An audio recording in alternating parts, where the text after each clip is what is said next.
api hanguskan 3 rumah di Jalan Kampung Sawah Cilincing, Jakarta Utara sekitar pukul 12:30 dini hari tadi.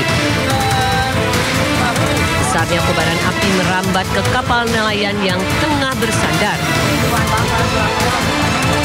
1 orang terluka bakar dalam peristiwa ini. Korban ditangani medis di Rumah Sakit Koja, Jakarta Utara. Kebakaran dipicu percikan api yang menyambar rumah warga. Setelah 1 jam petugas Kulkarmat akhirnya bisa memadamkannya. Dari Jakarta, Helmi Sajangbati, iNews melaporkan.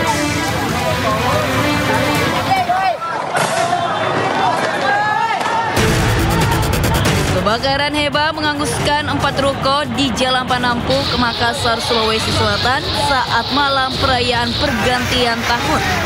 Ratusan personil dan 30 unit armada yang tiba di lokasi langsung berjibaku memadamkan api. Proses pemadaman api sempat terkendala dan berlangsung selama 3 jam. Lantaran satu di antara ruko merupakan gudang kasur yang mudah terbakar. Menurut warga sebelumnya, pemuda sekitar terlibat perang petasan dan kembang api di sekitar lokasi kebakaran. Diduga percikan petasan mengenai salah satu ruko produksi kasur hingga kebakaran pun terjadi. Tidak ada korban jiwa dalam kebakaran ini, namun kerugian ditaksir ratusan juta rupiah. Sementara akibat kebakaran, permukiman sempat mengalami pemadaman listrik. Dari Makassar, Sulawesi Selatan, Syahrul Adiaksa, iNews melaporkan.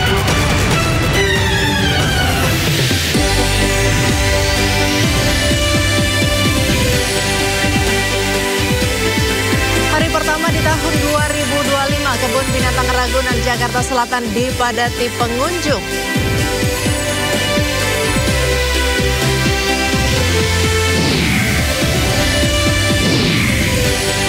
Peneliti BRIN sebut Jakarta berpotensi terkena tsunami akibat gempa megatrust.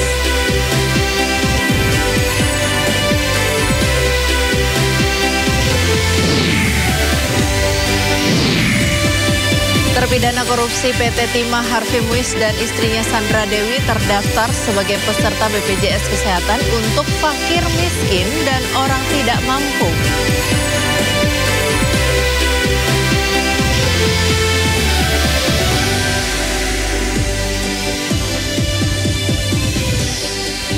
Halo pemirsa, hari pertama di tahun 2025 sejumlah tempat wisata seperti Kebun Binatang Ragunan dan Pantai Ancol dipadati pengunjung. Saya Priska Papilaya, Anda menyaksikan Sindosori. Pemirsa, dalam momen libur tahun baru, khususnya di hari pertama tahun 2025, Stasiun Pasar Senen Jakarta masih terpantau ramai dipadati oleh penumpang baik yang baru akan melakukan perjalanan dari Jakarta ataupun penumpang yang baru tiba di Jakarta.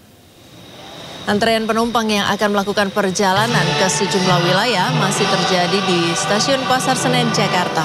Berdasarkan data terbaru dari KAI Daob 1 Jakarta, hari ini ada sebanyak 17.843 penumpang yang akan diberangkatkan dari Stasiun Pasar Senen Jakarta ke sejumlah wilayah di Pulau Jawa. Meski tingkat keberangkatan penumpang masih tinggi, namun sejak kemarin arus balik libur Nataru sudah terjadi di wilayah Daob 1 Jakarta.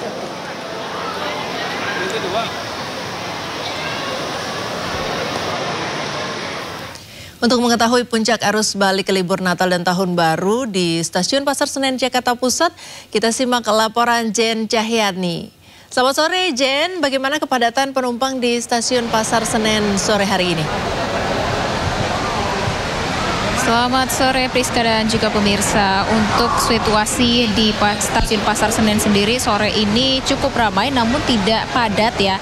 Jadi tadi kami pantau sejak siang memang cukup ramai, banyak sekali calon penumpang yang ingin berangkat atau para penumpang yang baru saja turun atau datang dari berbagai kota, yakni yang melakukan perjalanan jarak jauh menggunakan moda transportasi kereta api. Dan untuk datanya sendiri sendiri dari semua tiket yang diperjualbelikan untuk masa atau periode libur Natal dan Tahun Baru sejak tanggal 25 Desember 2024 lalu hingga nanti tanggal 5 Januari 2025 ini sudah terjual 71%, di mana dari 822.000 tiket yang diperjualbelikan ini hanya tersisa sekitar 28% tiket yang diperjualbelikan hingga nanti tanggal 5 Januari. Dan Priska dan juga pemirsa, selain itu memang dari tanggal 1 atau hari ini hingga tanggal 5 Januari nanti ada diskon promo dari PT KAI, yakni diskon 10% pada tiket kereta api untuk 50 kereta api. Nah, ini tentu saja bisa diakses ya bagi para masyarakat yang ingin melakukan perjalanan menggunakan mode transportasi kereta api. Ini bisa mencari yang belum dapat tiket, bisa mencari di situs atau channel resmi yang memperjualbelikan tiket kereta api untuk mengecek apakah kereta tersebut yang akan Anda beli tiketnya ada diskon 10%. Karena diskon 10% ini untuk 50 jenis kereta api atau keberangkatan kereta api begitu. Dan tadi kami memantau memang meskipun tidak sampai ya, stasiun Pasar Senen ini masih salah satu yang menjadi favorit ya bagi masyarakat untuk melakukan perjalanan, karena di sini selain memang tempat tunggunya yang nyaman, ini agak sedikit berbeda ya dari yang lalu karena di sini sudah ada upgrade begitu ya. Jadi di sini di ruang tunggunya sudah ber-AC, kemudian petugasnya juga banyak, kemudian aksesnya mudah dan juga untuk fasilitasnya juga lengkap ya, seperti ada mesin untuk print tiket dan lain sebagainya. Untuk petugasnya juga sudah banyak dapat membantu nih para calon penumpang ataupun penumpang yang baru datang. Dan untuk data pembelian tiket kereta api ini tadi kami sudah sebutkan dan bisa langsung dibeli untuk para calon penumpang yang ingin melakukan perjalanan. Dan kalau data kedatangan sendiri, mengingat hari ini tanggal 1 Januari 2025 ini sudah mau memasuki hari-hari terakhir periode masa libur panjang Natal dan Tahun Baru. Untuk data kedatangan sendiri hari ini berdasarkan data yang tercatat oleh PT KAI Daop 1 Jakarta ada 36.000 kedatangan atau orang yang akan datang ya dari berbagai kota ke stasiun Pasar Senen. Dan ini bukan merupakan puncaknya ya. Kalau kita lihat data memang puncaknya masih dipegang pada tanggal 29 Desember lalu sampai 43 ribuan yang datang ke sini. Namun kalau di hari-hari akhir ini masih dipegang pada tanggal 2 atau esok hari ini akan ada 39.000 orang yang datang dari berbagai kota ke stasiun Pasar Senen atau ke Jakarta. Dan untuk lokasi-lokasi atau kota-kota yang paling banyak nih datang ke Jakarta ini dipegang pada Yogyakarta, kemudian Surakarta, Semarang, Kutoarjo, kemudian dari Jawa Timur ada Surabaya, Malang, dan masih banyak lagi karena memang dari PT KAI sendiri menyediakan kereta api tambahan pada periode libur Natal dan Tahun Baru.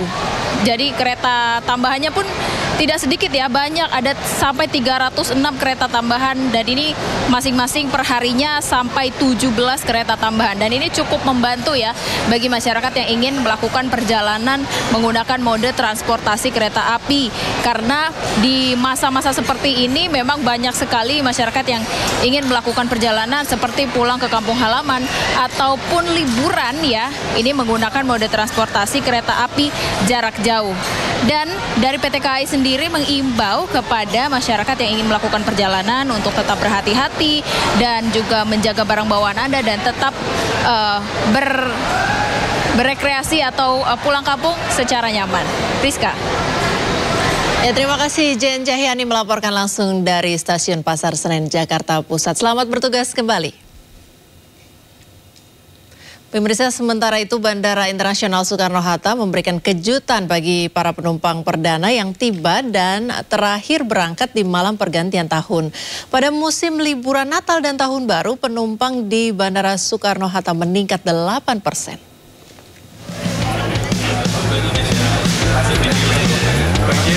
Penumpang terakhir yang tiba dan penumpang perdana yang berangkat di Bandara Soekarno-Hatta, Tangerang, Banten mendapat kejutan dari pengelola bandara. Penumpang mendapat pengalungan bunga dan cindera mata antara sebagai penumpang pertama dan terakhir yang tercatat di data penerbangan. Sementara itu, pergerakan arus balik penumpang pasca libur Natal di Bandara Soekarno-Hatta pada Rabu dini hari mulai meningkat. Pengelola mencatat, puncak mudik Nataru terjadi pada 20 Desember dengan 1.179 pergerakan pesawat dan pergerakan penumpang menembus di angka 190.000 orang pada 22 Desember lalu. Dari H-7 sampai H+5 di 2024 ini pertama kita sudah melayani kurang lebih 14.464 penerbangan. Kalau dibandingkan 2023 itu bertumbuh 5,85%. Sementara untuk penumpang total di 2024 sampai dengan H+5 ya tanggal 30 kemarin adalah 2.200.000 penumpang atau dia bertumbuh 8% dari 2023. Extra flight dari 746 sudah diterbangkan sekitar 615 pesawat. Artinya secara total achievement-nya cukup baik buat peningkatan dari tahun 2023 baik dari sisi penerbangan maupun penumpang. Puncak arus balik liburan di Bandara Suta diprediksi terjadi pada 3 Januari mendatang. Dari Tangerang, Banten, Kas Nugara, iNews melaporkan.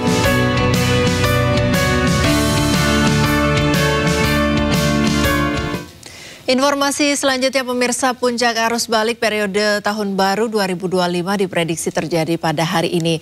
Arus kendaraan keluar masuk Jakarta menunjukkan pergerakan yang signifikan.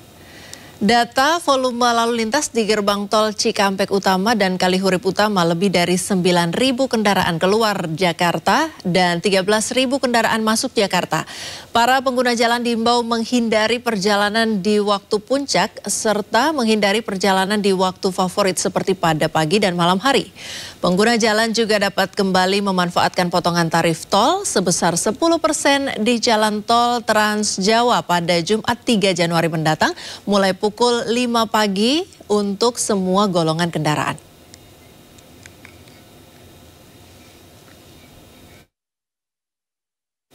Sementara itu bagi warga yang berwisata di kawasan Puncak Bogor mulai kembali ke Jakarta, arus lalu lintas lancar. Polisi juga sudah memberlakukan satu jalur, satu arah menuju Jakarta.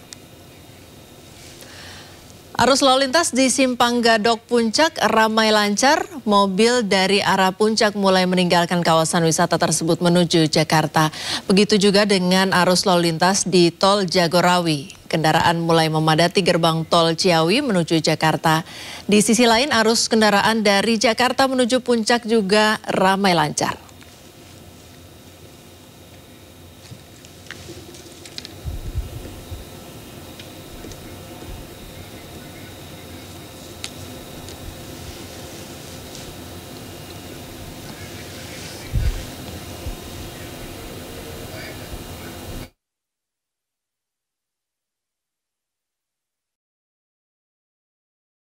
Puncak arus balik libur Natal dan Tahun Baru di kawasan Simpang Gadok Puncak dan gerbang tol Cikampek Utama. Ada rekan kami Esra Ambarita dan Henry Aprila.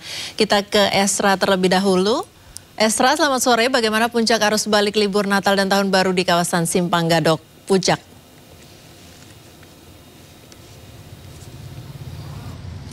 Ya, selamat sore Prisa dan juga pemirsa. Informasi yang bisa kami perbarui jelang ataupun di momen dari arus balik untuk libur atau di 1 Januari 2025 ini adalah baru saja sekitar 3 menit lalu ini dari Satlantas Polres Bogor membuka kembali jalan, sudah tidak memberlakukan lagi rekayasa lalu lintas sistem satu arah ataupun one way. Karena one way ini baru diberlakukan tadi sekitar pukul 11.15 waktu Indonesia Barat dan kurang lebih berlangsung selama 4 jam. Hal ini tentunya dilakukan untuk mengurai kemacetan, kepadatan yang terjadi di arah puncak. Sehingga ketika hal ini sudah mulai kondusif, dari Satlantas Bogor sudah membuka kembali jalur yang mengarah ke Jakarta maupun para pengendara yang hendak mengarah ke puncak. Namun kalau saya perhatikan, tepat di belakang saya ini masih ada kepadatan. Tentunya ini tidak lepas dari masyarakat yang hendak memanfaatkan waktu waktu liburan yang mengarah ke puncak ataupun mengarah ke arah berbagai destinasi wisata. Tapi berdasarkan apa yang kami dapatkan, informasi yang kami dapatkan, kemacetan ini juga tidak lepas dari penyempitan jalur, sehingga ada sebuah persimpangan yang mengharuskan terjadinya antrian kendaraan yang harus melintas terlebih dahulu ataupun kendaraan yang hendak melintas ke arah puncak. Jadi memungkinkan atau membutuhkan banyak waktu untuk mengatur, mengkoordinir terkait pengaturan lalu lintas ini. Namun kalau kami lihat juga, kami pantau sebagian atau beberapa dari pihak kepolisian ini juga berjaga di sekitar titik di rawan kemacetan, salah satunya di tempat saya mengabarkan di Simpang Gadok ini, untuk mengkoordinasi terkait pembukaan jalan atau sudah tidak diberlakukan lagi sistem rekayasa lalu lintas ini. Artinya masyarakat yang dari arah Ciawi ke puncak ataupun sebaliknya yang mengarah ke Jakarta ini tetap dikoordinasi atau dikoordinasikan bagaimana nanti volume kendaraan, karena kalau sudah terurai maka akan diberlakukan dengan normal seperti sekarang ini. Namun kalau masih ada kepadatan, dari Satlantas Bogor ini akan mengutamakan mereka yang melakukan perjalanan ke arah puncak Bogor ini untuk turun terlebih dahulu yang mengarah ke Jakarta. Meskipun prediksi dari pihak Satlantas ini nantinya masih akan terjadi arus balik hingga nanti di hari Minggu atau pada hari Sabtu Minggu. Nah, yang cukup perlu diperhatikan adalah bahwa masih banyak masyarakat ini yang kerap kali, khususnya pengendara roda 2 ini, yang kerap kali menggunakan ke arah jalan tol. Sehingga pihak kepolisian ini harus kembali memberikan teguran, kemudian juga mengingatkan secara persuasif bahwa tidak boleh melintas untuk kendaraan 2 yang mengarah ke tol. Dan perlu diperhatikan juga pemirsa untuk terus mematuhi rambu-rambu lalu lintas, kemudian memastikan kendaraan dalam keadaan prima. Dan pihak kepolisian menekankan bahwa cuaca ataupun situasi dari khususnya di Bogor ini kerap kali diguyur hujan, diperhatikan ini agar untuk terus berhati-hati di jalan mengingat cuaca yang kadang tidak menentu. Demikian Priska, kembali ke Anda di studio. Baik, terima kasih Esra. Kita ke Henry di puncak arus balik libur Natal dan Tahun Baru di gerbang tol Cikampek Utama. Bagaimana Henry? Silakan dengan laporan Anda. Baik Priska, selamat sore. Kalau untuk situasi terkini ini pada libur Tahun Baru 2025 yang tepatnya pada hari ini 1 Januari 2025, di mana pantauan kami di gerbang tol Cikampek Utama terpantau sejak tadi pagi sampai dengan sore hari ini masih belum adanya kepadatan kendaraan maupun ketersendatan kendaraan yang terjadi di gerbang tol Cikampek Utama. Kemudian kalau untuk prediksi dari pihak Jasa Marga bersama dengan pihak polisian yang menyampaikan memang kalau untuk arus balik ini diprediksi atau diperkirakan pada 1 Januari sampai dengan 5 Januari 2025. Kemudian kalau soal data yang kami peroleh dari pihak Jasa Marga menyampaikan bahwa untuk kendaraan yang masuk dari arah Jakarta menuju ke Palimanan ini tercatat sudah mencapai 17.580 kendaraan. Kemudian kalau untuk arah sebaliknya dari arah Palimanan menuju ke Jakarta ini tercatat mencapai 18.575 kendaraan. Kemudian kalau untuk dibagi per sesi, namun untuk sesi pertama data yang kami peroleh dari pukul 6 sampai dengan pukul 2 siang hari ini tercatat untuk kendaraan dari arah Jakarta menuju ke Palimanan tercatat sebanyak 12.258 kendaraan. Kemudian kalau untuk arah sebaliknya dari arah Palimanan menuju ke Jakarta tercatat sebanyak 8.135 kendaraan. Kemudian kalau untuk data terkini dari pukul 14 sampai dengan nantinya diupdate pukul 9 malam hari tercatat mencapai dari kendaraan yang berasal dari Jakarta menuju ke Palimanan mencapai 5.325 kendaraan.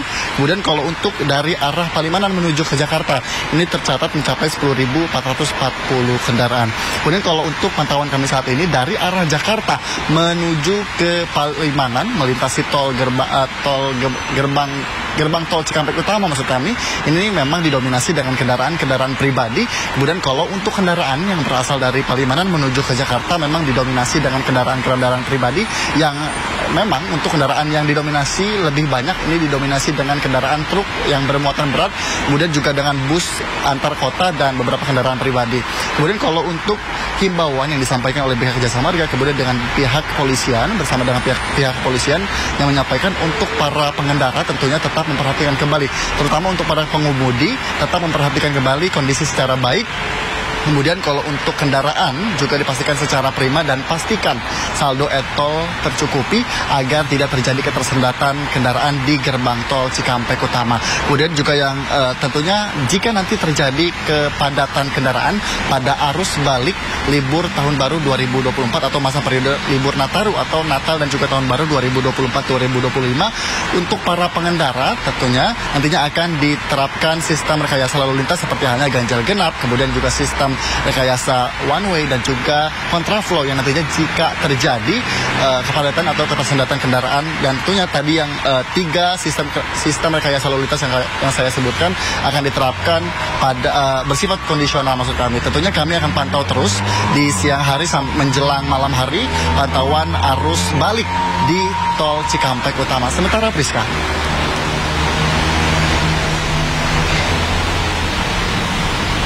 Esra Ambarita melaporkan langsung dari Simpang Gadok dan Henry Aprila dari gerbang tol Cikampek Utama. Terima kasih rekan-rekan, selamat bertugas kembali. Wisata Kebun Binatang Ragunan dipadati pengunjung. Informasinya usai jeda, tetaplah bersama kami di Sindo.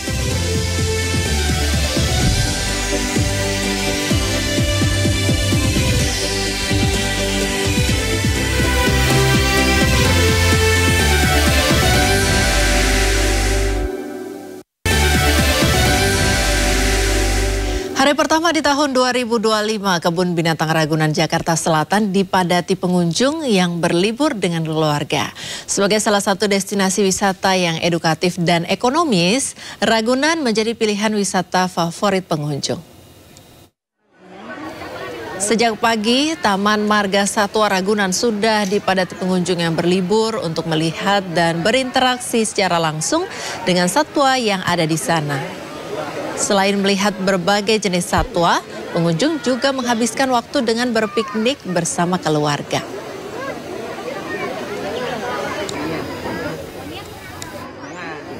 Di sini jadi ingin ke sini berlibur sama-sama. Berlibur dalam rangka tahun baruan. Tahun baruan sama siapa aja sih? Sama keluarga, kebetulan sama satu kampung, satu bus. Oh, satu kampung. Iya. Itu berapa orang tuh kira-kira? Tadi ada kurang lebih 50 orang. Selain Ragunan, Pantai Ancol juga menjadi destinasi wisata yang diburu masyarakat di hari libur tahun baru. Sejak pagi, pengunjung sudah memadati kawasan wisata Pantai Ancol. Keramaian pengunjung terlihat dari gerbang masuk menuju area wisata di dalam Ancol. Meski pagi tadi, air di Pantai Ancol mengalami rob hingga ke bibir pantai, pengunjung tetap antusias untuk berwisata ke tempat ini. Untuk mengantisipasi penumpukan, pengelola Ancol menyiapkan kantong parkir dan ratusan bus warawiri gratis bagi pengunjung. Selain pantai, sejumlah lokasi wisata di Ancol seperti Dufan, SeaWorld, Taman Burung, hingga kereta gantung juga ramai didatangi pengunjung pada hari pertama di tahun 2025 ini. Satu, emang tempat ini ngangenin ya. Walaupun dari kecil saya sering kesini, tapi nggak pernah saya bosan ke tempat sini. Kedua, ya inilah Jakarta ya, khas dengan Ancolnya. Iya, sejuk ya teman-teman, betul nggak? Iya, enak nggak? Enak. Ya, dan untuk mengetahui suasana terkini di Ancol, sudah ada rekan Naura Syafika. Selamat sore Naura, bagaimana keramaian di Pantai Ancol sore ini? Bisa Anda ceritakan?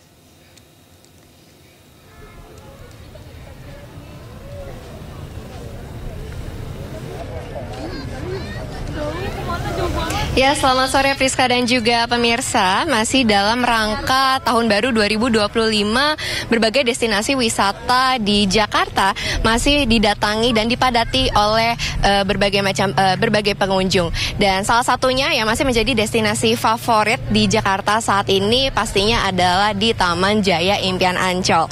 Taman Jaya Impian Ancol masih menjadi destinasi favorit untuk warga Jakarta dan juga dari luar Jakarta, yang pastinya pada hari ini di tanggal tanggal 1 Januari 2025 mengalami peningkatan yang signifikan dibanding hari kemarin di tanggal 30 Desember 2024, di mana untuk pengunjung di saat ini per tanggal 1 ini ada di angka 51.000 dan akan terus bertambah semakin di malam harinya. Dan saya akan coba untuk berbincang bersama dengan salah satu pengunjung yang sudah dari tadi berada di Taman Jaya Impian Ancol ini dan memilih Taman Jaya Impian Ancol sebagai destinasi untuk berliburnya. Selamat sore Bapak.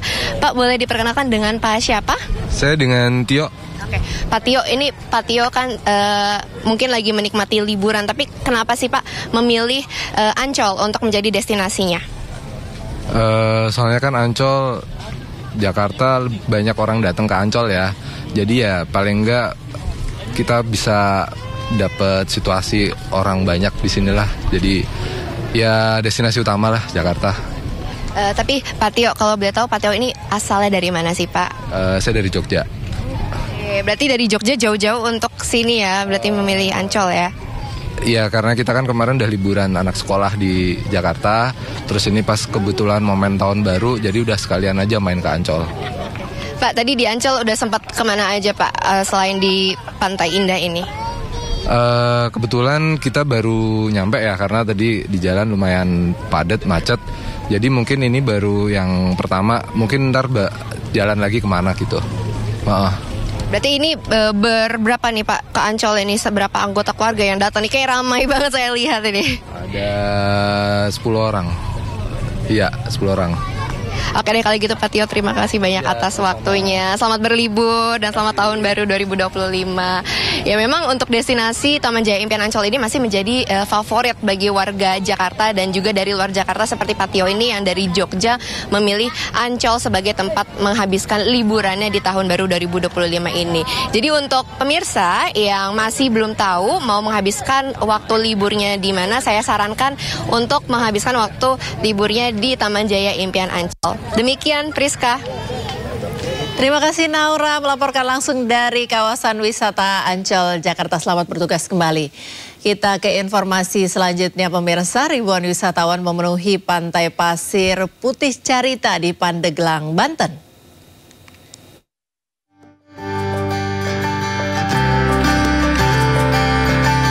Ribuan wisatawan memadati Pantai Pasir Putih Carita di Kabupaten Pandeglang, Banten pada momen libur tahun baru.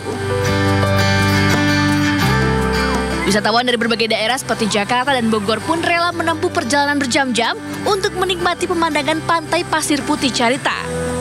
Selain menikmati keindahan pantai, para pengunjung juga menikmati wahana air seperti banana boats dan jet ski.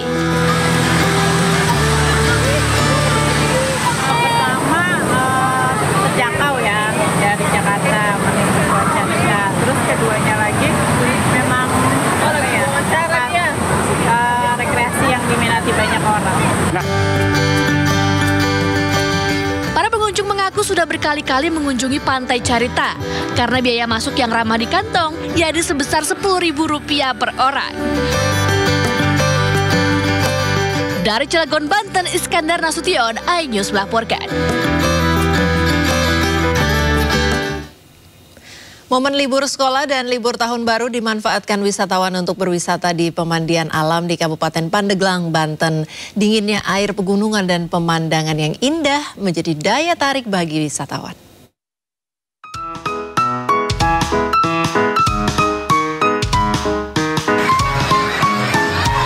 Inilah suasana saat wisatawan memenuhi objek wisata pemandian Cikoromo yang berada di Kabupaten Pandeglang, Banten pada momen libur sekolah dan libur tahun baru.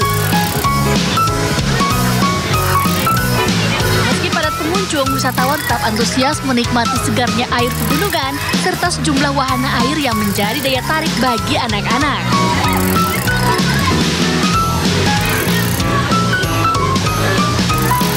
Ribuan wisatawan ini tidak hanya datang dari Provinsi Banten saja, namun juga datang dari berbagai daerah seperti Jabodetabek dan Jawa Tengah.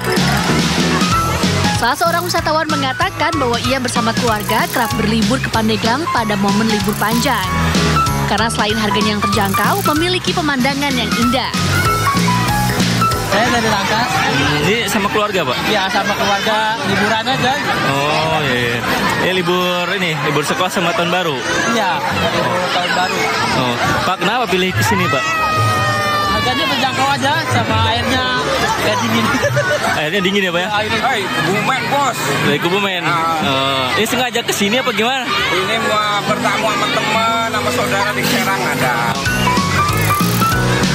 Kabupaten Pandeglang merupakan salah satu wilayah yang memiliki banyak objek wisata seperti pemandian, pantai, hingga pegunungan yang menjadi daya tarik bagi wisatawan saat libur panjang dan tahun baru.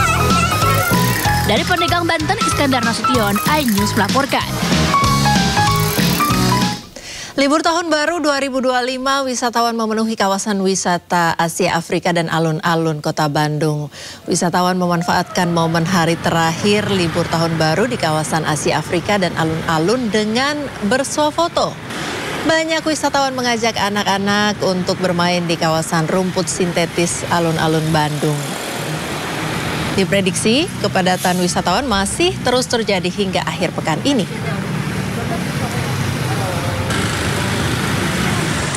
Sama halnya dengan Bandung, di Malioboro, Yogyakarta, ribuan wisatawan masih memanfaatkan hari libur tahun baru dengan berjalan kaki santai di kawasan wisata yang satu ini.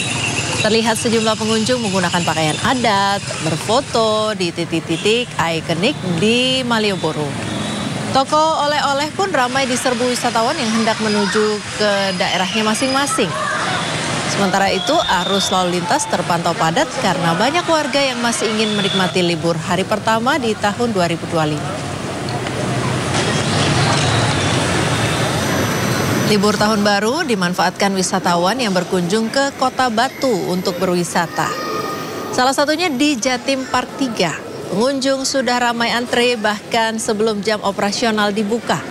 Tempat wisata Dino Park, Millennial Garden, dan The Legend Star menjadi salah satu lokasi favorit wisatawan menghabiskan waktu bersama dengan keluarga.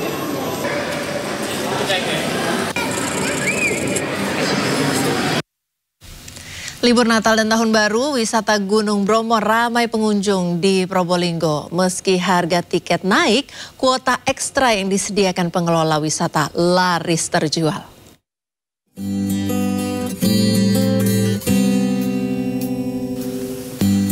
Memasuki libur Natal dan Tahun Baru, kawasan wisata Gunung Bromo di Desa Ngadisari, Sukapura, Kabupaten Probolinggo, Jawa Timur, ramai pengunjung. Meningkatnya jumlah pengunjung terjadi sejak 22 Desember 2024. Ribuan tiket ludes terjual habis. 1.000 kuota ekstra yang disediakan pengelola wisata juga laris terjual. Pergantian Tahun Baru semua kuota terjual habis. Pengelola menggandeng TNI dan Polri untuk bersiaga. Tiket wisata Gunung Bromo awalnya 29.000 menjadi 54.000 di hari kerja dan 34.000 menjadi 79.000 di hari libur. Namun tidak mempengaruhi kunjungan wisatawan. Karena lihat dari TikTok gitu kan, karena itu Desember tuh emang paling bagus untuk ke Bromo gitu. Karena ikonik aja sih kok dari Malang. Gitu ya. Terus setibanya di Probolinggo gimana perasaannya? Setibanya di Bromo gimana perasaannya? Seru sih Pak, kayak nggak nyangka aja kayak.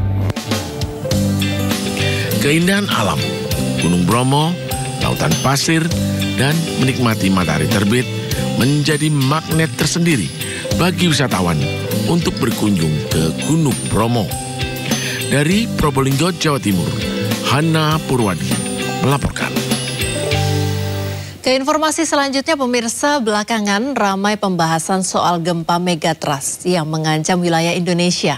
Peneliti Badan Riset dan Inovasi Nasional atau BRIN menyatakan bahwa wilayah Jakarta berpotensi terkena tsunami akibat gempa megatrust yang mungkin terjadi di Selat Sunda.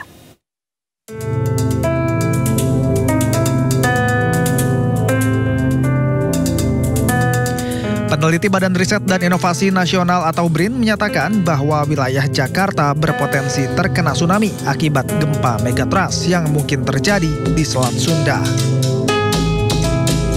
Gempa ini berpotensi memicu tsunami dengan waktu kedatangan sekitar 2,5 jam setelah gempa terjadi. Peneliti Pusat Riset Kebencanaan Geologi BRIN Nuraini Rahma Hanifah mengatakan, potensi bencana gempa megatrust di wilayah selatan Jawa bisa terjadi kapan saja dan dapat memicu tsunami dengan skala besar seperti yang terjadi di Aceh 20 tahun silam. Kepala BMKG Dwi Korita Karnawati mengatakan, megatrust adalah zona kontak akibat adanya tumbukan lempeng di mana lempeng samudra Indo-Australia yang menumpuk masuk ke dalam Eurasia. Lantaran gempa tidak bisa diprediksi, maka mitigasi terus dilakukan. BMKG telah menyusun peta rawan gempa dan tsunami, peta evakuasi, zona merah, dan zona aman. Nah, jadi megatrust itu adalah sebenarnya zona kontak yang ini, akibat adanya tumbukan lempeng. Jadi yang menumbuk ini. Ini bagian pinggirnya, lempengnya tuh melampar lebar yang biru ini. Pinggirnya tipis, seakan-akan tipis, tapi ini sampai 50 km, 40-50 km ya. Tipis karena bumi itu kan jari-jarinya sampai 6.370-an kilometer, jadi kelihatan tipis. Jadi sekali lagi megatrust itu sebetulnya adalah zona kontak. Ini kontak akibat adanya tumbukan lempeng samudra, lempeng samudra Indo-Australia menunjam, menumbuk, masuk ke dalam di bawah lempeng benua Eurasia. Apa bahayanya ya? Kenapa harus diwaspadai? Bahayanya saat patah itu akan terjadi pelepasan energi yang tersimpan di dalam tubuh batuan yang kontak ini. Saat energi itu lepas, terjadilah getaran, guncangan yang itu dirasakan sebagai gempa bumi. Seperti saat ini BMKG terus memonitor gempa-gempa yang terjadi di megatrust tadi. Mulai dari yang kekuatannya lemah, kurang dari 5, sampai yang kekuatannya katakanlah sampai 7 gitu ya. Nah, terus sudah disiapkan kalau sewaktu-waktu terjadi gempa sampai 7 lebih, kemungkinan skenario terburuk, kita selalu berbicara skenario terburuk, trustnya, patahan naik ini akan menyentak dasar laut. Dasar laut dihentak ke atas, berarti air laut ini akan melompat ke atas. Hasil riset BRIN mengungkap segmen megatrust di selatan Jawa termasuk Selat Sunda menyimpan energi tektonik yang signifikan dan berpotensi melepaskan gempa berkekuatan magnitudo 8,7 hingga 9,1. Dari simulasi BRIN, tinggi gelombang tsunami diprediksi mencapai 20 meter di pesisir pantai Jawa dan sekitar 1,8 meter di pesisir utara Jakarta. Tim Liputan, iNews melaporkan.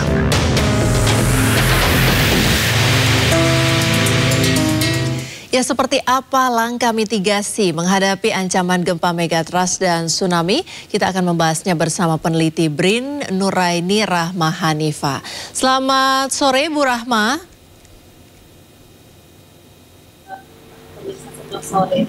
Baik, selamat sore Ibu Rahma.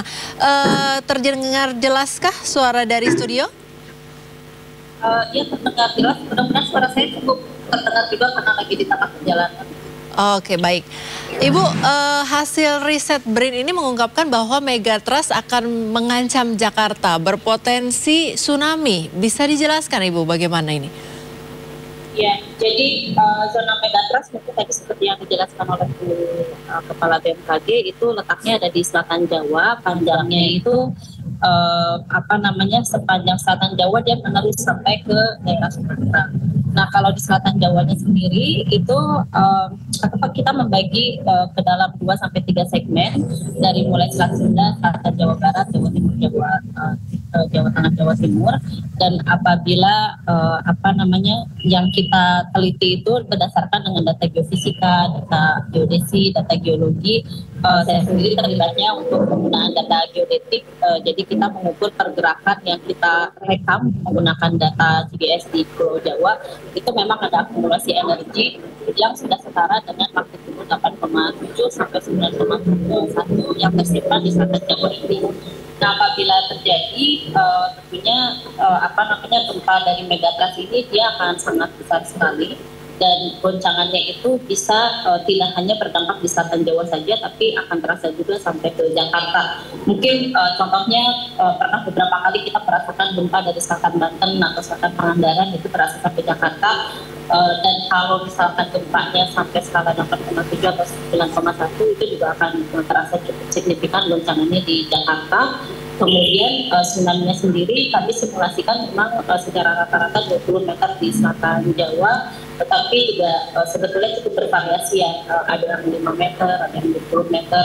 Nah, dari sini karena kita memiliki Selat Sunda di antara Pulau Jawa dan Sumatera, air juga karena dia merambat ke segala arah, dia akan masuk melalui Selat Sunda sampai ke utara pesisir Jakarta. Itu kami memudahkan bersama dengan tim dengan ITB, Pak Dr. Winnie Pranata, itu bisa mencapai Jakarta kira-kira tingginya 1 meter, dicapai dalam waktu kurang lebih 2,5 jam. Jadi goncangan yang akan dirasakan itu tidak hanya di selatan Jawa saja, tapi sampai ke utara Pulau Jawa pun tsunami-nya itu paling signifikan memang di selatan Jawa, tapi dia juga akan masuk ke Selat Sunda, jadi daerah pesisir Banten itu juga akan terdampak sampai ke utara. Mungkin itu hasil simulasi yang kami lakukan bekerja sama dengan peneliti lainnya, jadi di BRI, di ITB, melakukan simulasi seperti itu. Baik, kita tahan sebentar Ibu Rahma. Kita saksikan pernyataan Menko Polhukam Budi Gunawan terkait potensi cuaca buruk hingga tanggal 2 Januari 2025.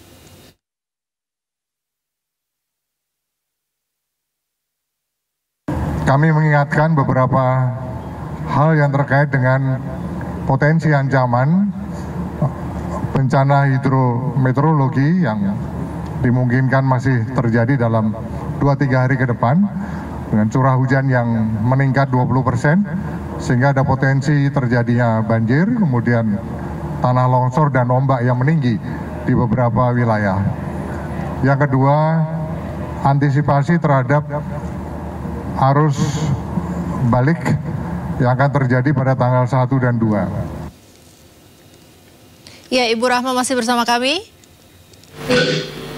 Ibu Rahma, gempa megatrust ini diprediksi memicu gelombang tsunami yang bisa seperti Aceh infonya. Prediksinya berapa meter kalau di Jakarta dan sampai wilayah mana saja Jakarta yang bisa terdampak? Jadi kalau sampai ke Jakarta itu tingginya tidak akan setinggi di selatan Jawa ya. Selatan Jawa itu tingginya bisa 20 meter, ada yang 5 meter sampai 30 meter kalau di selatan Jawa, rata-ratanya di 20 meter. Nah, kalau di Jakarta itu yang kami modelkan dengan pemodelan 8,7 sampai 9,1 itu sekitar 1 sampai 1,8 meter di pesisir utara Jakarta. Artinya yang akan terdampak tsunami-nya itu pesisir utara Jakartanya, tetapi di situ kami sebetulnya belum mengakomodir misalkan di Jakarta kan mungkin ada penurunan muka tanah, ada sea level rise. Jadi dengan kondisi yang saat ini kami modelkan kurang lebih 1 sampai 1,8 meter itu bisa berdampak ke pesisir utara Jakarta. Itu sepanjang pesisir DKI ya. Jadi dari pesisir utara Banten sampai ke pesisir utara seluruh pesisir utara DKI itu bisa terdampak kurang lebih 1 sampai 1,8 meter. Nah, mungkin memang secara tinggi dia tidak setinggi sangat rendah ya, tidak setinggi di Aceh atau di Jawa, tetapi karena dia juga akan membawa energi yang lebih besar ketika gelombang yang biasanya, maka 1 meter, 1,8 meter pun perlu kita antisipasi agar keluar dari area pesisir karena tenaga dari gelombang tsunami itu sangat kuat sekali.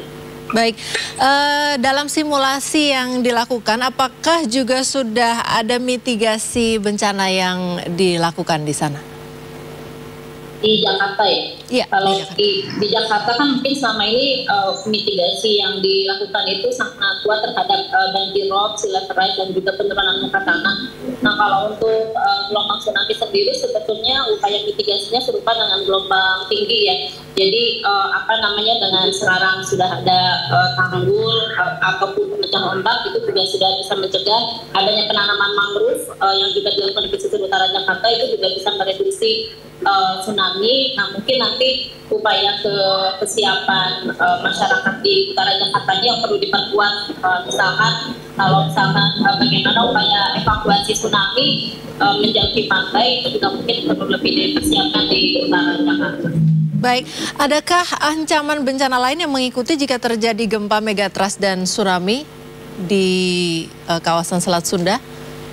Ya, jadi kalau dari megatrust itu yang utamanya memang goncangan gempa, kemudian sekundernya tsunami. Kita juga melihat bahwa goncangan gempa ini bisa memicu longsor ya. Contohnya waktu Cianjur, gempa Cianjur kan ada beberapa longsor. Waktu gempa Tasik tahun 2009 yang terjadi di selatan Jawa, waktu itu juga memicu beberapa longsor di Jawa bagian barat sampai ke Cianjur dan Pangalengan. Jadi mungkin longsor juga perlu kita antisipasi, ditambah mungkin di daerah pesisir akan ada likuifaksi. Likuifaksinya bukan likuifaksi seperti yang terjadi di Palu ya, tapi likuifaksi yang umum kita temukan di daerah pesisir itu juga bisa jadi terjadi. Nah kemudian kalau misalkan ada pemicu api itu bisa terjadi kebakaran yang perlu kita antisipasi juga sebagai bahaya sekundernya. Mungkin sekarang juga ada bahaya sekunder dari nantek ya, dari teknologi industri, itu juga perlu diantisipasi karena kita memiliki beberapa industri di wilayah Jawa bagian barat dan di utara Jakarta. Adakah prediksi waktu kemungkinan terjadinya megatrust ini, Ibu? Nah kalau secara waktu, kalau tanggal, hari, jam itu kita nggak tahu.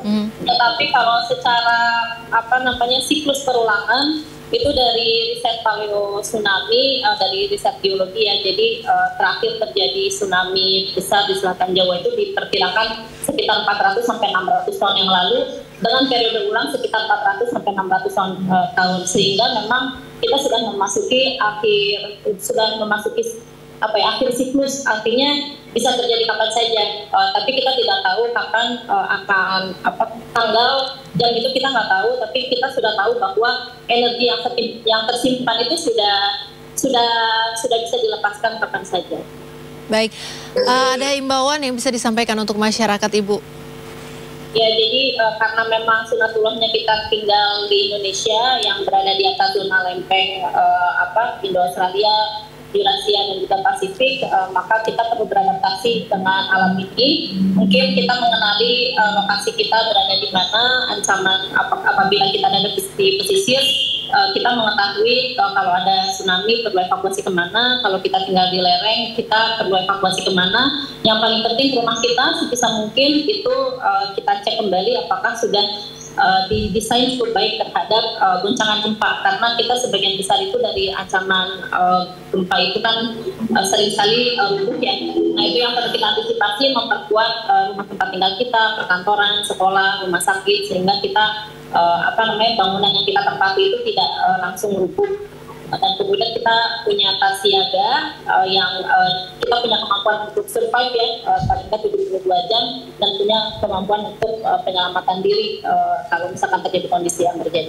Baik, di mana kira-kira masyarakat bisa dapat info harus evakuasi kemana kalau daerahnya memang rawan bencana, Ibu?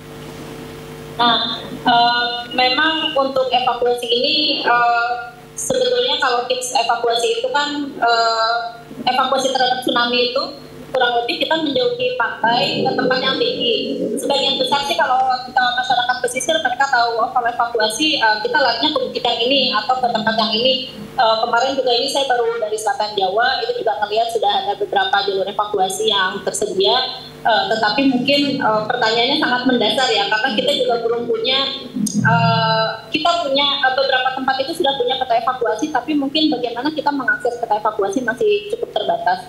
Nah biasanya dari BNPB, BPBD, BMKG itu memiliki informasi tempat evakuasi. Kalau kita berada di pesisir yang sudah direcognize sebagai desa tangguh bencana atau sebagai tsunami ready, desa tsunami ready, maka informasi itu juga sudah tersedia di desanya. Nah, mudah-mudahan nanti bisa semakin banyak terinformasi. Mungkin kita juga bisa install aplikasi Inaris yang disediakan oleh BNPB, itu ada di handphone, aplikasi BMKG dan juga aplikasi dari Badan Geologi Magma. Nah, untuk jalur evakuasi beberapa sudah disediakan di platform Inaris. dan beberapa komunitas sudah memiliki informasinya. Tapi itu memang menjadi PR kita karena belum semua wilayah pesisir itu memiliki tempat dan jalur evakuasi. Jadi memang itu menjadi PR kita, apalagi kalau daerahnya datar ya, mungkin kita perlu juga menyediakan tempat-tempat yang existing, misalkan hotel atau bangunan tinggi sebagai tempat evakuasi juga. Nah itu yang mungkin memang menjadi PR, dan pertanyaan sesederhana tadi rasanya banyak ditanyakan juga oleh orang-orang ya, gimana sih kita ke tempat evakuasi.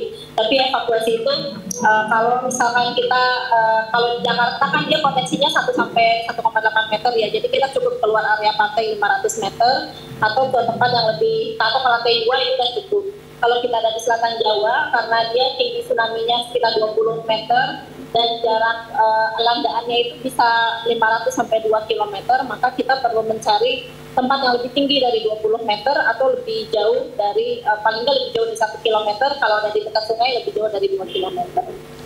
Baik, terima kasih untuk informasinya Ibu Nuraini Rahma Hanifah, peneliti BRIN, sudah bergabung bersama kami di Sindo Sore hari ini. Selamat bertugas Ibu, semoga sehat selalu. Terima kasih, sehat selalu. Harvey Muiz dan istrinya Sandra Dewi ternyata terdaftar sebagai peserta BPJS Kesehatan untuk fakir miskin dan orang tidak mampu. Tetaplah bersama kami di Sindo Sore untuk menyaksikan informasi selengkapnya.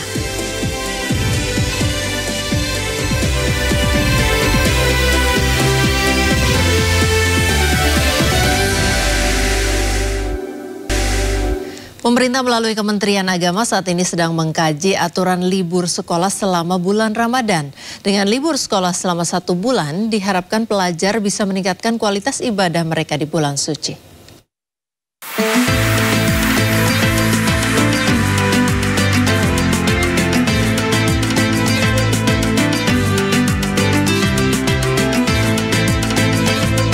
Wacana libur sekolah selama bulan Ramadan saat ini sedang dikaji Kementerian Agama. Libur sekolah selama Ramadan berlaku untuk seluruh pelajar, termasuk sekolah-sekolah di bawah naungan Kementerian Agama. Wacana aturan ini merupakan komitmen Kemenag untuk membuat Ramadan tahun ini menjadi lebih berkualitas. Itu yang paling penting ya. Ramadan itu adalah konsentrasi bagi umat Islam ya, dan yang non Muslim itu mari kita saling menghargai. Nah, Ramadan kali ini kita berobsesi akan menjadi Ramadan yang berkualitas. Bagaimana membuat Ramadan berkualitas ya, mulai dari anak kecil sampai dewasa itu kita berikan respektif terhadap bulan suci Ramadan itu. Oke, saya kira gitu. Libur sekolah selama bulan Ramadan atau selama 1 bulan sebelumnya pernah berlaku di era Presiden Abdurrahman Wahid atau Gus Dur sekitar tahun 1999. Selama libur Ramadan, pelajar mengikuti berbagai aktivitas rohani seperti pesantren kilat. Selain itu, kesempatan libur selama Ramadan juga sebagai kesempatan menghabiskan waktu pelajar bersama keluarga mereka. Tim Liputan iNews melaporkan. Mulai hari ini pemirsa, 1 Januari 2025, pajak pertambahan nilai atau PPN 12% resmi berlaku. Meski hanya diterapkan untuk barang dan jasa mewah, namun kebijakan ini dinilai tetap bisa berdampak terhadap ekonomi masyarakat.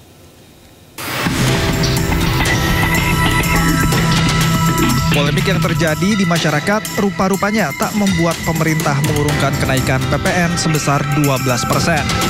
Di tengah pro kontra masyarakat, Presiden Prabowo Subianto resmi mengumumkan kenaikan pajak pertambahan nilai atau PPN dari 11% menjadi 12% mulai 1 Januari 2025. Namun kenaikan PPN menjadi 12% hanya berlaku untuk barang dan jasa mewah. Kenaikan tarif PPN dari 11% menjadi 12% hanya dikenakan terhadap barang dan jasa mewah, yaitu barang dan jasa tertentu yang selama ini sudah terkena PPN barang mewah yang dikonsumsi oleh golongan masyarakat berada, masyarakat mampu. untuk barang dan jasa yang merupakan kebutuhan pokok masyarakat yang selama ini diberi fasilitas pembebasan atau dikenakan tarif PPN 0% masih tetap berlaku. Sebelumnya, gelombang aksi penolakan kenaikan PPN sebesar 12% digelar di sejumlah daerah. Seperti unjuk rasa mahasiswa di depan kantor DPRD Jombang, Jawa Timur yang berlangsung ricuh. Unjuk rasa yang digelar pada Senin 30 Desember 2024 ini diwarnai aksi saling dorong antara mahasiswa dengan polisi karena dihalang-halangi masuk ke dalam kantor wakil rakyat. Sedangkan di Medan, unjuk rasa tolak PPN 12% di depan gedung DPRD Sumut juga ricuh lantaran masa kecewa tidak dipenuhi oleh perwakilan anggota DPRD.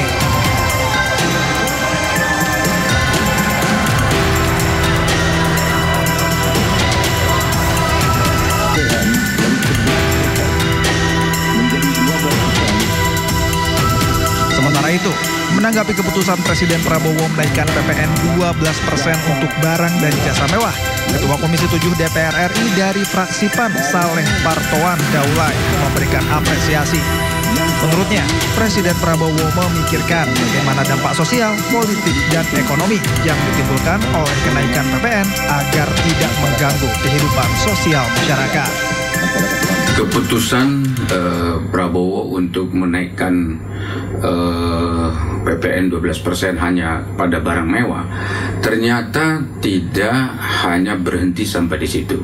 Presiden Prabowo juga memikirkan bagaimana agar dampak sosial, politik, ekonomi yang ditimbulkan oleh kenaikan ini tidak sampai mengganggu kehidupan sosial kemasyarakatan kita. Itulah sebabnya ternyata sebelum keputusan ini diambil dan ditetapkan, pemerintah dalam hal ini Pak Prabowo telah mengeluarkan keputusan untuk memberikan stimulus sebesar 38,6 triliun bagi masyarakat kita. Di sana ada banyak benefit atau manfaat yang akan bisa diambil oleh masyarakat. Kenaikan PPN sebesar 12% tentunya akan mempengaruhi harga sejumlah barang dan jasa, khususnya barang mewah.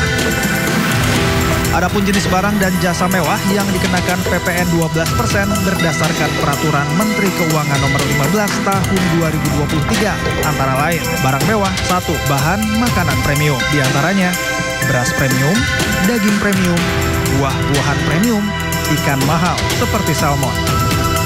Selanjutnya, barang elektronik premium, diantaranya TV layar besar, lemari es multipintu. Ketiga, kendaraan mewah, seperti mobil sport, motor besar. Keempat, properti mewah, diantaranya rumah dan apartemen mewah. Jasa mewah meliputi 1. Jasa pendidikan premium seperti sekolah internasional. 2. Jasa pelayanan kesehatan media premium seperti layanan kesehatan kelas atas. Namun, Menteri Keuangan Sri Mulyani Indrawati menegaskan, tidak semua barang dan jasa terkena PPN 12%. Seluruh barang dan jasa yang selama ini dikenakan PPN 11%, maka tidak mengalami perubahan PPN yang dibayar. Contoh komoditas yang tetap dikenakan tarif PPN 11% adalah produk sehari-hari seperti sampo dan sabun. Selain itu, beberapa barang dan jasa tetap dikenakan PPN 0% yang mencakup kebutuhan pokok masyarakat.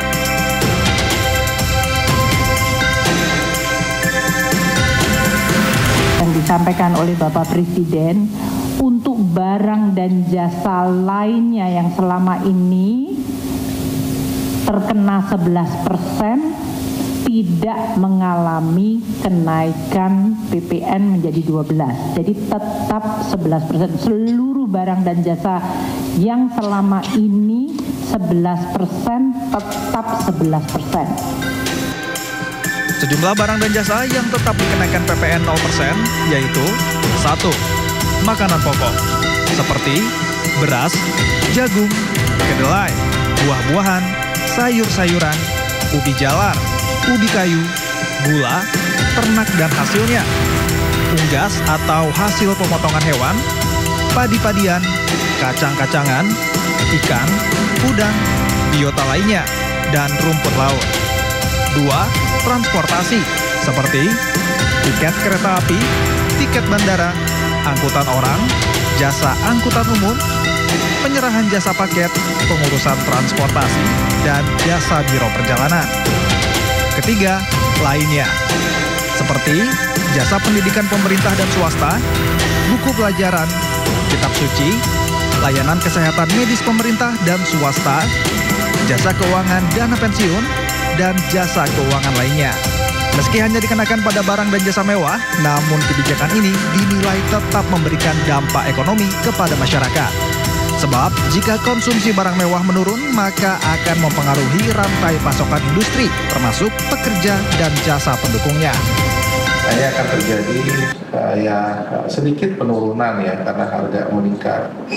Misalnya beberapa di sektor properti ataupun mungkin di produk-produk lain gitu ya. Nah, apakah ini akan berimbas ke masyarakat menengah bawah? Saya kira ya terutama pada secara akumulatif beberapa industri yang saling terkait ya. Terutama misalnya industri misalnya kalau di properti ada industri-industri pemasok untuk kebutuhan-kebutuhan ya. Saya kira pasti akan ada adjustment harga dan ini berdampak ke semuanya. Intinya ya ada sedikit ya mungkin inflasi pada kelompok tertentu sebagai kenaikan PPN tadi. Selain menaikkan PPN 12%, pemerintah juga akan memberikan stimulus bagi rumah tangga berpendapatan rendah, di mana stimulus tersebut diharapkan dapat menjaga daya beli masyarakat. Sejumlah bantuan untuk masyarakat berpenghasilan rendah telah disiapkan pemerintah. Di antaranya, bantuan pangan berupa beras 10 kg per bulannya. PPN 1% ditanggung pemerintah untuk tepung terigu, gula industri, dan minyak kita. Pemerintah juga akan memberikan diskon tarif listrik sebanyak 50% untuk daya listrik hingga 2.200 volt ampere selama 2 bulan, yaitu bulan Januari dan Februari 2025. Sementara untuk kelas menengah, pemerintah juga telah menyiapkan sejumlah insentif. PPN ditanggung pemerintah untuk properti dengan nilai maksimal 5 miliar rupiah. Skemanya, dari Januari hingga Juni 2025, pemerintah menanggung 100% PPN. Sementara pada Juli hingga Desember 2025, pemerintah menanggung 50%. PPN ditanggung pemerintah untuk otomotif khususnya kendaraan hybrid atau listrik. Insentif PPH ditanggung pemerintah untuk pekerja padat karya dengan gaji hingga 10 juta rupiah. Pemerintah juga akan mengoptimalkan jaminan kehilangan pekerjaan baik dalam bentuk tunai maupun pelatihan, seperti BPJS Ketenagakerjaan dan Kartu Pekerja. Pemerintah akan memberikan relaksasi atau diskon 50% atas iuran jaminan kecelakaan kerja khususnya industri padat karya. Untuk UMKM, pemerintah memberikan insentif berupa perpanjangan masa berlaku PPH final 0,5%. UMKM dengan omset di bawah 500 juta dibebaskan PPH. Ada skema pembiayaan industri padat karya, misalnya adalah untuk keringanan pembelian mesin, ada subsidi 5%. Kenaikan PPN 12% dimaksudkan untuk meningkatkan penerimaan negara dan diharapkan dapat menciptakan keadilan karena hanya mentarget masyarakat berpenghasilan tinggi. Namun, pemerintah perlu memastikan bahwa dampaknya tidak memberatkan masyarakat luas dan tidak menjadi beban baru bagi masyarakat kelas menengah ke bawah. Tim Liputan, iNews melaporkan.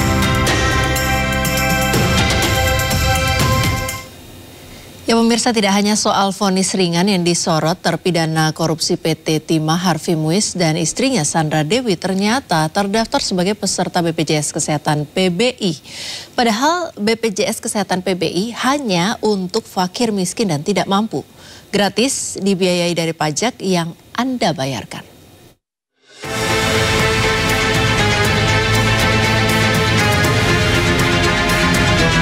Harvey Muiz dan Dewi Sandra tak henti-hentinya jadi perbincangan publik. Ada saja perilaku sosok yang dikenal dengan gaya hidup mewah ini membuat warga Indonesia geram. Koruptor tata niaga timah yang merugikan negara hingga 300 triliun rupiah hanya divonis hukuman penjara 6 tahun 6 bulan. Lebih ringan dibanding tuntutan jaksa yang meminta Hakim Tipikor menjatuhi hukuman 12 tahun penjara. Kalau Anda korupsi di 300 triliun, Anda dipenjara selama 6,5 tahun. Mendapatkan vonis yang ringan tersebut yang dinilai mencederai rasa keadilan masyarakat, warganet ramai meluapkan kekecewaan di media sosial. Seperti narasi sindiran, kasih keluarga saya uang 217 triliun, maka saya siap dipenjara 6,5 tahun. Narasi ini menunjukkan ketidakpuasan masyarakat terhadap vonis Harvey Muiz yang dijatuhi hukuman 6,5 tahun penjara, denda 1 miliar rupiah, serta pengembalian uang korupsi sebesar 210 miliar rupiah. Usai gaduh, warga protes diskon vonis terpidana korupsi Harvey Muiz kini terungkap. Ternyata Harvey Muiz dan istrinya Sandra Dewi terdaftar sebagai peserta BPJS Kesehatan PBI. Harvey dan istrinya Sandra Dewi menjadi 2 dari 96,8 juta masyarakat yang bisa mendapatkan layanan BPJS Kesehatan gratis. Berdasarkan data Ditjen Pajak, anggaran kesehatan 73% diantaranya dibiayai dari pajak yang kita bayarkan. Harvey Muiz yang dikenal sebagai pengusaha batubara ini menikah dengan Dewi Sandra pada November 2016 yang digelar mewah di Disneyland Jepang. Biaya pernikahannya saja ditaksir mencapai miliaran rupiah. Kehidupan pribadi Harvey memang jarang tersorot, tetapi Harvey dikenal memiliki kekayaan yang berlimpah, mulai dari rumah mewah, mobil mewah, hingga jet pribadi. Ia juga kerap memakai brand-brand luar negeri yang berharga fantastis. Salah satu anak mereka, Rafael Muiz, sempat menjadi sorotan karena mendapat hadiah jet pribadi saat ulang tahun yang pertama. Harvey dan Dewi Sandra memiliki hunian mewah yang tidak hanya di dalam negeri, namun juga di Australia. Mereka juga kerap pergi liburan ke luar negeri, mulai dari Prancis, Italia, dan banyak negara lainnya. Bergaya elit, namun bayaran iuran sulit. Mungkin itu kalimat yang pantas diucapkan untuk kedua pasangan yang menyita perhatian publik ini. Sementara BPJS Kesehatan mengakui Harvey dan Sandra Dewi terdaftar sebagai penerima manfaat PBI, masuk dalam kategori peserta pekerja bukan penerima upah sejak 2018. PBI ini dibiayai APBD Pemprov Jakarta dengan hak rawat inap kelas 3. Salah satu langkah konkret yang telah dilakukan oleh pemerintah daerah adalah dengan mendaftarkannya seluruh penduduk yang belum terdaftar menjadi peserta segmen pekerja bukan penerima upah atau PBPU yang didanai oleh pemerintah, yang dalam hal ini adalah oleh pemerintah daerah. Dan juga langkah ini menunjukkan kepedulian yang nyata pemerintah terhadap akses kesehatan yang merata tanpa memandang latar belakang ekonomi masyarakat. Begitu juga dengan peserta atas nama Harvey Muiz dan juga Sandra Dewi, mereka didaftarkan oleh Pemprov DKI Jakarta menjadi peserta JKN di segmen PBPU yang dibayarkan oleh. Di balik semua kontroversi ini, satu hal yang pasti, kasus Harvey Muiz telah membuat mata banyak orang tentang ketidakadilan yang masih mendarah daging dalam sistem kita. Kemarahan publik adalah cerminan dari rasa frustasi yang mendalam. Semoga saja, di masa depan kita akan melihat perubahan yang lebih baik. Warga Seoul memberikan penghormatan untuk 179 korban tragedi pesawat Jeju Air. Informasinya usai jeda, tetaplah bersama kami di Sindo Sore.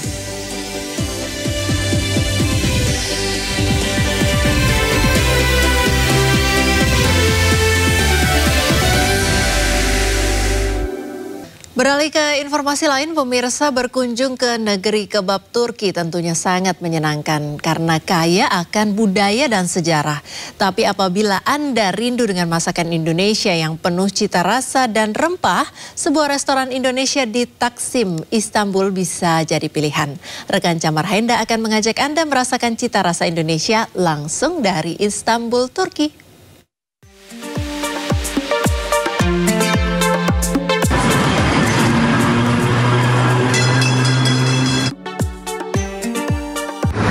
Pemirsa, apabila Anda berkunjung ke Turki, biasanya makanan yang ada di sini terasa lebih hambar bagi lidah orang Indonesia. Kalau Anda sedang liburan atau sedang menempuh pendidikan, Anda bisa mencoba restoran Indonesia yang ada di Jalan Istiqlal, Taksim, Istanbul. Taksim, Istanbul adalah salah satu pusat destinasi turis di Turki. Bagi sebagian orang, masakan Turki cenderung hambar bagi lidah Indonesia. Nah, jika Anda rindu dengan cita rasa masakan Indonesia, Anda bisa datang ke restoran Urip Indonesian Food.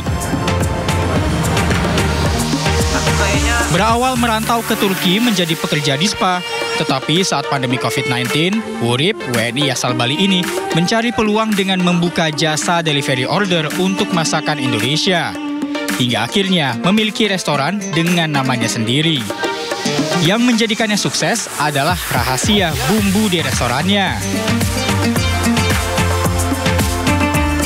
Kalau bahannya punya aku sih semuanya 100% dari Indo, cuman cabai aja yang cabai kita ambil bibitnya di Indo, nanamnya di sini. Oke. Ada beberapa yang di ini nggak, yang diimpor dari Indonesia langsung, diekspor Indonesia langsung? Ada, banyak. Kayak lengkuas, cabai juga ada, lengkuas, kencur, itu cuma bumbu-bumbu juga dari Indonesia semua. Aku kayak serai juga gitu. Biasanya yang datang ke sini dari mana aja sih? Yang datang ke sini banyak juga sih, yang kayak artis-artis juga ada yang datang, terus banyak umroh juga ada, terus umroh, ya? Umroh, terus yang banyak juga kayak karyawan kapal pesiar gitu. Penasaran dengan cita rasanya, saya langsung memesan salah satu menu yang menjadi andalan di restoran ini. Pemirsa, akhirnya makanan saya sudah datang. Ini adalah ayam goreng khas Indonesia lengkap dengan sambal, ada lalapan, terus juga ada tumis sayur dan juga mie ya. Ini berasa saya lagi ada di Indonesia nih. Kita coba ya.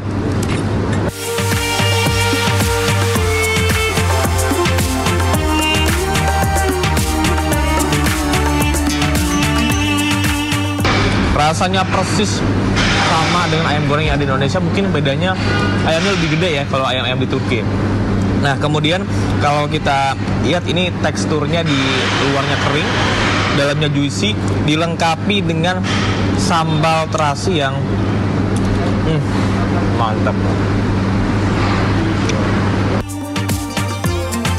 Pelanggannya pun beragam, mulai dari mahasiswa, para pekerja, dan perantau hingga warga asli Turki. Aku udah sering banget ke sini karena suka kangen makanan Indonesia ya. Apa sih kelebihan restoran di sini? Makanannya enak, otentik, dan karena dekat juga sih sama rumahku di sini. Paling favorit tadi makan apa sih?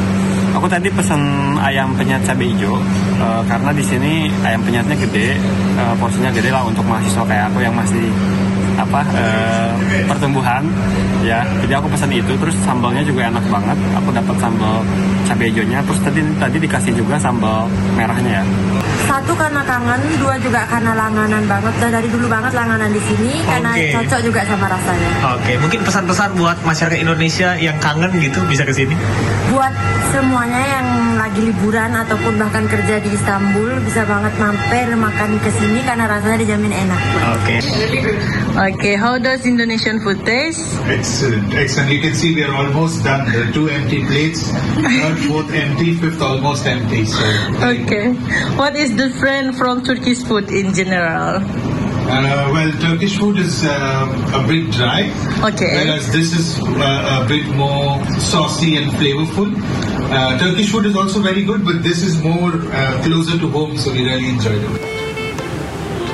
Masalah harga dalam menunya cukup terjangkau, yaitu berkisar 150 hingga 400 lira atau sekitar 50 sampai 300 ribu rupiah.